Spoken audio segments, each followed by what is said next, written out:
Soc Jean-Paul Sartre. Jo dic que l'ésser humà és amo del seu destí. Gairebé sempre, vaja.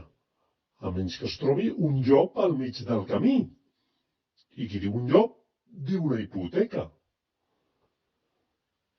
També afirmo que l'ésser humà està condemnat a ser lliure. Espero que no m'escolti cap empresonat, perquè potser em demanaria una explicació. El que jo vull dir és que l'ésser humà està condemnat a viure.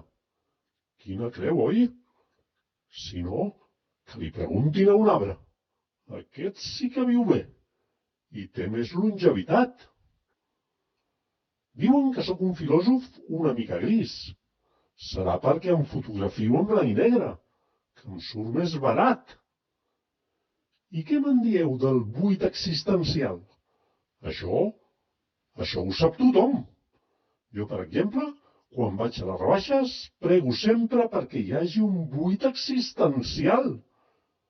I així m'estalvio fer cua a la caixa.